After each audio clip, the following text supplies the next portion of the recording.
You see, this COVID had created a health pandemic, okay? And has also created a corruption pandemic.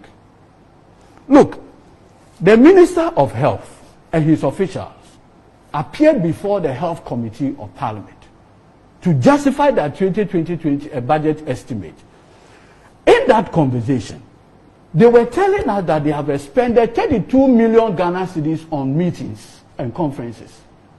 In the era of COVID, when there is a greater advocacy on Zoom meeting, were they using the 32 million Ghana cedis to buy data? I mean, the expenses are just ridiculous.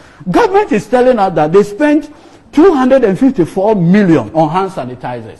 Go and look at the people they've given the contracts to. Go and find out the people that have gotten this contract to supply this hand sanitizer. Government is telling us that on nose masks, they spent 127 million Ghana cedis. They spent 197 million Ghana cedis on tissue. Now, if you are setting up a factory to produce tissue, would it even cost the taxpayer 197 million Ghana cedis? So, you cannot in one breath be telling us that we should sacrifice, we should tighten our belt, we should burden share, when you have not demonstrated that you are willing to sacrifice for the people of this country. Our president, the most ridiculous one that I've even seen. You have a president that assigns a whole V8 to carry his chair. The chair? Yes. There's a separate V8 that carries it. But in fact, initially I thought it was not true until I saw it. I don't believe it. Look, I don't. Look, the first time when I saw it myself, I was shocked. No, Richard. The burial grounds of a retired Supreme Court judge. I went with H.E. John Mahama. When the president came, obviously he's the last person to come. A whole V8 dedicated to the chair. No one was sitting in it. With the guard. The driver. The driver and the guard. And by the way, you see, you are shocked. That whole V8 is assigned to carrying the president's chair.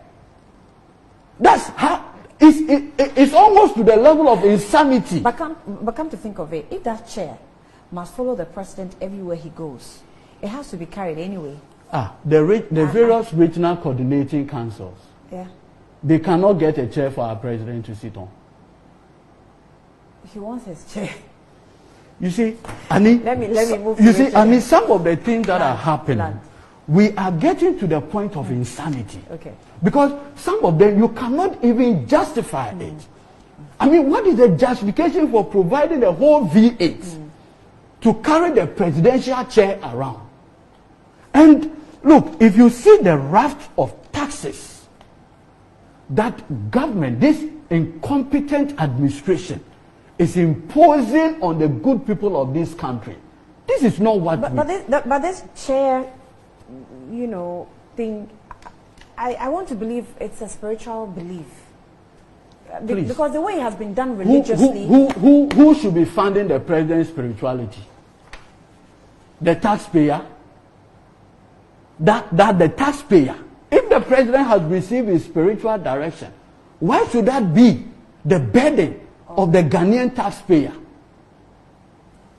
You see, we are, like I said, some of the things, they are to the point of insanity now. To think that a government that is telling you and I, okay, to sacrifice, to share burden with them, to tighten our belt, they don't even have a belt hole. So how can you? Where is the leadership? Leadership is by example.